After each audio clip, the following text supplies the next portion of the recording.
Quick 25ಗೆ ಸ್ವಾಗತ. ನಾನು ಚೈತ್ರ ಅಂಚನ್. ಈ ಕ್ಷಣದ 25 ಸುದ್ದಿಗಳನ್ನು ಕ್ವಿಕ್ ಆಗಿ ನೋಡೋಣ. ದಲಿತ ಸಮುದಾಯ ಸಿಎಂ ಸ್ಥಾನ ಕೇಳಿದ್ರೆ ತಪ್ಪೇನು ಅಂತ ಕೆಎನ್ ರಾಜಣ್ಣ ಪ್ರಶ್ನೆ ಮಾಡಿದ್ದಾರೆ. ಯಾವುದೇ ಸಮುದಾಯ ಸಿಎಂ ಸ್ಥಾನ ಕೇಳಬಹುದು. ದಲಿತ ಸಿಎಂ ಕೂಗಿದ್ರೆ ಹೈಕಮಾಂಡ್ ತೀರ್ಮಾನ ಮಾಡುತ್ತೆ. ಎಲ್ರಿಗೂ ಕೇಳುವ ಹಕ್ಕು, ಮೊಟಕುಗೊಳಿಸುವ ಹಕ್ಕಿಲ್ಲ. ಹೈಕಮಾಂಡ್ ನಿರ್ಧಾರಕ್ಕೆ ಬದ್ಧರಾಗಿರೋದೇ ಶಿಸ್ತು ಅಂತ ಹೇಳಿದ್ದಾರೆ. ಸಿಎಂ ಸಿದ್ದರಾಮಯ್ಯ ಚುನಾವಣಾ ರಾಜಕೀಯದಿಂದ ನಿವೃತ್ತಿ ಆಗಬಾರದು ಅಂತ ನಾನು ಸಹ ಹೇಳ್ತಿದ್ದೀನಿ ಅಂತ ಸಚಿವ ಸತೀಶ್ ಜಾರಕಿಹೊಳಿ ಹೇಳಿದ್ದಾರೆ. ಆದ್ರೆ ಅದು ಸಿಎಂಗೆ ಬಿಟ್ಟಂತ ವಿಚಾರ ಅಂತ ಹೇಳಿದ್ದಾರೆ. ಜೊತೆಗೆ ಅವರು ಸಿಎಂ ಇದ್ದಾರೆ, ಮುಂದುವರಿತಾರೆ ಅಂತಾನೂ ಹೇಳ್ಬೋದು. ಆದ್ರೆ ಅಂತಿಮ ನಿರ್ಧಾರ ಹೈಕಮಾಂಡ್ ಅವರದ್ದು ಅಂತ ಹೇಳಿದ್ದಾರೆ. ದಲಿತರ ಸಮಾವೇಶಕ್ಕೆ ಹೈಕಮಾಂಡ್ ಗ್ರೀನ್ ಸಿಗ್ನಲ್ ಕೊಟ್ಟಿದೆ. ಈ ಬಗ್ಗೆ ಸಚಿವ ಕೆಎನ್ ರಾಜಣ್ಣ ಪ್ರತಿಕ್ರಿಯೆ ಕೊಟ್ಟಿದ್ದಾರೆ. ಸಮಾವೇಶದ ಅಗತ್ಯವನ್ನ ಎಐಸಿಸಿ ಗಮನಕ್ಕೆ ತಂದಿದ್ದೇವೆ. ಸಮಾವೇಶಕ್ಕೆ ಬರ್ತೀವಿ ಅಂತ ನಾಯಕರು ಕೂಡ ಹೇಳಿದ್ದಾರೆ. ಕೆಪಿಸಿಸಿ ಅಧ್ಯಕ್ಷರನ್ನ ಸಮಾವೇಶಕ್ಕೆ ಕೇಳಬೇಕಿಲ್ಲ. ಎಐಸಿಸಿ ಅಧ್ಯಕ್ಷರು ದೊಡ್ಡವರು, ಕೆಪಿಸಿಸಿ ದೊಡ್ಡವರು ಅಧ್ಯಕ್ಷರು ಅಂತ ಪರೋಕ್ಷವಾಗಿ ಡಿಕೆ ವಿರುದ್ಧ ಕಿಡಿಕಾರಿದ್ದಾರೆ. ಕೆಪಿಸಿಸಿ ಅಧ್ಯಕ್ಷ ಆಗುವುದು ಅಷ್ಟು ಸುಲಭ ಅಲ್ಲ. ಕೆಪಿಸಿಸಿ ಅಧ್ಯಕ್ಷರಾಗುವುದಕ್ಕೆ ಎಲ್ಲರ ಸಪೋರ್ಟ್ ಬೇಕು. ಅಧ್ಯಕ್ಷರ ವಿಚಾರದ ಬಗ್ಗೆ ಸಾಮೂಹಿಕವಾಗಿ ಚರ್ಚೆಯಾಗಬೇಕು. ಈ ಬಗ್ಗೆ ಹೈಕಮಾಂಡ್ ನಿರ್ಧಾರ ಕೈಗೊಳ್ಳಲಿದೆ ಅಂತ ಸಚಿವ ಸತೀಶ್ ಜಾರಕಿಹೊಳಿ ಹೇಳಿದ್ದಾರೆ. ಕೆಪಿಸಿಸಿ ಅಧ್ಯಕ್ಷರ ಬದಲಾವಣೆ ವರಿಷ್ಠರಿಗೆ ಬಿಟ್ಟ ವಿಚಾರ. ನಾನು ಯಾವುದೇ ಸ್ಥಾನದ ಆಕಾಂಕ್ಷಿ ಅಲ್ಲ ಅಂತ ಮಾಜಿ ಸಂಸದ ಡಿಕೆ ಸುರೇಶ್ ಹೇಳಿದ್ದಾರೆ. ಅಧ್ಯಕ್ಷರ ಬಗ್ಗೆ ಹೈಕಮಾಂಡ್ ತೀರ್ಮಾನ ಮಾಡುತ್ತೆ. ಜನರು ನನಗೆ ರೆಸ್ಟ್ ಕೊಟ್ಟಿದ್ದಾರೆ, ರೆಸ್ಟ್ನಲ್ಲಿದ್ದೇನೆ ಅಂತ ಹೇಳಿದ್ದಾರೆ. ಡಿಸಿಎಂ ಡಿಕೆ ಶಿವಕುಮಾರ್ ವಿರುದ್ಧ ಸಿಎಂಗೆ ಪತ್ರ ಬರೆದ ಬಿಜೆಪಿ ಶಾಸಕ ಮುನಿರತ್ನ ಮೇಲೆ ಮಾಜಿ ಸಂಸದ ಡಿಕೆ ಸುರೇಶ್ ಕಿಡಿಕಾರಿದ್ದಾರೆ. ತಲೆಗೆ ಪೆಟ್ಟು ಬಿದ್ದಿದೆ ಅಂತ ಸಂಸದರು ವೈದ್ಯರು ಹೇಳಿದ್ರಲ್ಲ, ಡಾಕ್ಟರ್ ಸಲಹೆ ಪಡೆದು ಆಸ್ಪತ್ರೆಯಲ್ಲಿ ತೋರಿಸಿಕೊಳ್ಳಿ. ಈ ಹಿಂದೆ ಏನೇನ್ ಮಾಡಿದ್ರು ಅಂತ ಎಲ್ರಿಗೂ ಗೊತ್ತಿದೆ ಅಂತ ಡಿಕೆ ಸುರೇಶ್ ವಾಗ್ದಾಳಿ ನಡೆಸಿದ್ರು. ಮುಡಾದ ಎಲ್ಲ 50-50 ಅನುಪಾತದ ಸೈಟ್ಗಳ ಬಗ್ಗೆ ತನಿಖೆ ಮಾಡುವಂತೆ ಲೋಕಾಯುಕ್ತದಲ್ಲಿ ನಾನು ಮನವಿ ಪತ್ರವನ್ನ ಕೊಟ್ಟಿದ್ದೇನೆ. ಆದರೆ ಲೋಕಾಯುಕ್ತ ಕೇವಲ ಸಿದ್ದರಾಮಯ್ಯ ಕುಟುಂಬದ 14 ಸೈಟ್ಗಳ ಬಗ್ಗೆ ಮಾತ್ರ ತನಿಖೆ ಮಾಡಿದೆ. ಇತರ ಆರೋಪಿಗಳು ತಪ್ಪಿಸಿಕೊಳ್ಳೋದಕ್ಕೆ ಅನುವು ಮಾಡಿಕೊಟ್ಟಿದ್ದಾರೆ ಅಂತ ದೂರುದಾರ ಸ್ನೇಹಮಯಿ ಕೃಷ್ಣ ಆರೋಪಿಸಿದ್ದಾರೆ. ಬಿಎಂಆರ್ಸಿ ವಿರುದ್ಧವಾಗಿ ಮೆಟ್ರೋ ಪ್ರಯಾಣಿಕರು ಅಸಮಾಧಾನ ಮುಂದುವರೆಸಿದ್ದಾರೆ.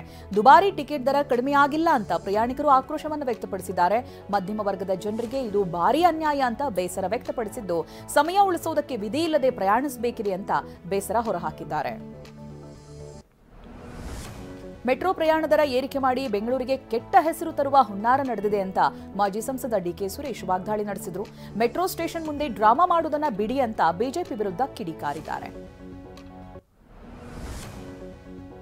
ಆರ್ಬಿ ಕಂಪನಿಗೆ ಕೊಟ್ಟಿರುವಂತಹ ಪರವಾನಗಿ ವಿಚಾರವಾಗಿ ಸಚಿವ ಮಂಕಾಳ್ ವೈದ್ಯ, ಬಿಜೆಪಿ ಸಂಸದ ಕಾಗೇರಿ ನಡುವೆ ಜಟಾಪಟಿನೇ ನಡೀತಾ ಇದೆ. ಐಆರ್ಬಿ ಕಂಪನಿಗೆ ಕೊಟ್ಟಂತಹ ಪರವಾನಗಿ ರದ್ದು ಮಾಡುವಂತೆ ಮಂಕಾಳ್ ಒತ್ತಡ ಹಾಕ್ತಾ ಇದ್ರೆ, ಐಆರ್ಬಿ ಕಂಪನಿ ಪರ ಬಿಜೆಪಿ ಸಂಸದ ಕಾಗೇರಿ ಬ್ಯಾಟಿಂಗ್ ಮಾಡ್ತಾ ಇದ್ದಾರೆ. ಇಬ್ಬರ ಜಟಾಪಟಿಯಲ್ಲಿ ಅಧಿಕಾರಿಗಳು ಅಸಹಾಯಕರಾಗಿದ್ದಾರೆ. ಉಪಲೋಕಾಯುಕ್ತ ಬಿ ವೀರಪ್ಪ ಹಾವೇರಿ ಜಿಲ್ಲಾ ಕಾರಾಗೃಹಕ್ಕೆ ಭೇಟಿಯನ್ನು ನೀಡಿ ಪರಿಶೀಲಿಸಿದ್ರು. ಕೈದಿಗಳಿಗೆ ನೀಡುವಂತಹ ಊಟ ಮತ್ತೆ ಉಪಹಾರ ಪರಿಶೀಲನೆ ಮಾಡಿದ್ರು. ಜೊತೆಗೆ ಜಿಲ್ಲಾ ಕಾರಾಗೃಹದ ಭದ್ರತೆ ಹಾಗೆ ತೋಟ, ಜಮೀನುಗಳನ್ನು ವೀಕ್ಷಣೆ ಮಾಡಿದ್ದಾರೆ. ಕೈದಿಗಳ ಜೊತೆಗೆ ಮಾತುಕತೆಯನ್ನು ನಡೆಸಿ ತಪ್ಪು ಮಾಡಿದರೆ ಶಿಕ್ಷೆಯಾಗುತ್ತೆ, ನಿರಪರಾಧಿಯಾದರೆ ಬಿಡುಗಡೆಯಾಗುತ್ತೆ ಅಂತ ಹೇಳಿದ್ದಾರೆ. ಟೆಕ್ಕಿ ಅತುಲ್ ಸುಭಾಷ್ ರೀತಿಯೇ ಒಡಿಶಾದ ಗಾಯಕ ಅಭಿನವ್ ಸಿಂಗ್ ಎಂಬಾತ ಕೂಡ ಹೆಂಡತಿಯ ಕಾಟಕ್ಕೆ ಆತ್ಮಹತ್ಯೆ ಮಾಡಿಕೊಂಡಿದ್ದಾರೆ. ಬೆಂಗಳೂರಿನಲ್ಲಿ ವಾಸವಿದ್ದಂಥ ರ್ಯಾಪರ್ ಅಭಿನವ್ ಅಮೆಜಾನ್ನಲ್ಲಿ ವಿಷವನ್ನ ಆರ್ಡರ್ ಮಾಡಿ 2 ದಿನ ಮನೆಯಲ್ಲೇ ಇಟ್ಕೊಂಡಿದ್ರು. ಮಾರತಹಳ್ಳಿ ಪೊಲೀಸರಿಂದ ತನಿಖೆ ಸಂದರ್ಭ ಈ ಎಲ್ಲ ವಿಚಾರಗಳು ಕೂಡ ಗೊತ್ತಾಗ್ತಾ ಇದೆ. ಚೆಕ್ ಡಿಸ್ಕೌಂಟ್ ಮೂಲಕ 1 ಕೋಟಿಗೂ ಅಧಿಕ ಹಣ ದುರ್ಬಳಕೆ ಹಿನ್ನೆಲೆ ಆನೇಕಲ್ ತಾಲೂಕಿನ ಸುರಗಜಕ್ಕನಹಳ್ಳಿಯ ಗ್ರಾಮ ಪಂಚಾಯತ್ನ ಪಿಡಿಒ ಸೇರಿ 4 ಅಧಿಕಾರಿಗಳನ್ನು ಅಮಾನತು ಮಾಡಲಾಗಿದೆ. ಮಾಜಿ ಅಧ್ಯಕ್ಷ ಹಾಲಿ ಸದಸ್ಯನಾಗಿರುವ ರಾಜಪ್ಪ ಮತ್ತೆ ಪಿಡಿಒ ಹರೀಶ್ ಸೇರಿ 1.29 ಕೋಟಿ ರೂಪಾಯಿ ವಂಚಿಸಿದ್ದಾರೆ. ತುಮಕೂರು ಜಿಲ್ಲೆ ತಿಪಟೂರು ತಾಲೂಕಿನ ಕರಡಿ ಗ್ರಾಮದ ಬಳಿ ಕೆಎಸ್ಆರ್ಟಿಸಿ ಬಸ್ ಡಿಕ್ಕಿಯಾಗಿ ಬೈಕ್ ಸವಾರ ಅವಿನಾಶ್ ಸಾವನ್ನಪ್ಪಿದ್ದಾನೆ. ಮೃತ ಅವಿನಾಶ್ ಶೆಟ್ಟಿಕೆರೆ ಗ್ರಾಮದ ನಿವಾಸಿ ಅನ್ನೋದು ಗೊತ್ತಾಗ್ತಾ ಇದೆ. ಕೆಎಸ್ಆರ್ಟಿಸಿ ಬಸ್ ತಿಪಟೂರಿನಿಂದ ಬೆಂಗಳೂರಿಗೆ ತೆರಳುತ್ತಾ ಇದ್ದಂಥ ವೇಳೆ ಈ ದುರಂತ ಸಂಭವಿಸಿದೆ. ಮಂಡ್ಯದಲ್ಲಿ ಗೃಹಿಣಿಯೊಬ್ಬರು ಅನುಮಾನಾಸ್ಪದ ರೀತಿಯಾಗಿ ಸಾವನ್ನಪ್ಪಿದ್ದಾರೆ. ಕೆ ಗೌಡಗೆರೆ ಗೃಹಿಣಿ ಜಾಹ್ನವಿ ಮೃತ ದುರ್ದೈವಿಯಾಗಿದ್ದಾರೆ. ಜಾಹ್ನವಿಯನ್ನ ಕೊಂದು ಆತ್ಮಹತ್ಯೆ ಅಂತ ಬಿಂಬಿಸೋದಕ್ಕೆ ಯತ್ನಿಸಿರುವಂತಹ ಆರೋಪ ಕೂಡ ಕೇಳಿ ಬರ್ತಾ ಇದೆ. ಪತಿ ಯಶವಂತ್ ವಿರುದ್ಧವಾಗಿ ಜಾಹ್ನವಿ ಕುಟುಂಬಸ್ಥರು ಆರೋಪ ಮಾಡುತ್ತಿದ್ದಾರೆ. ಬೇಸಿಗೆ ಆರಂಭಕ್ಕೂ ಮುನ್ನವೇ ಬಂಡೀಪುರದಲ್ಲಿ ಅರಣ್ಯ ಇಲಾಖೆ ಹೈ ಅಲರ್ಟ್ ಆಗಿದೆ. 13 ವಲಯಗಳನ್ನು ಒಳಗೊಂಡಂತೆ 3000 ಕಿಲೋಮೀಟರ್ನಲ್ಲಿ ಬೆಂಕಿ ರೇಖೆ ನಿರ್ಮಾಣವನ್ನು ಮಾಡಿದೆ.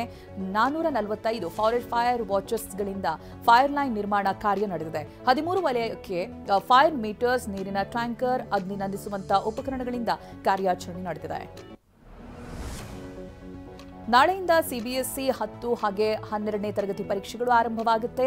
ನಾಳೆ ಬೆಳಗ್ಗೆ 10:30ಕ್ಕೆ ಸಿಬಿಎಸ್ಇ ಪರೀಕ್ಷೆ ಆರಂಭವಾಗಲಿದ್ದು, ನಾಳೆಯಿಂದ ಏಪ್ರಿಲ್ 4ರವರೆಗೆ ನಡೆಯುವಂತಹ 10 ಹಾಗೆ 12ನೇ ತರಗತಿಯ ಪರೀಕ್ಷೆಗಳು ಮುಂದುವರಿಯುತ್ತೆ.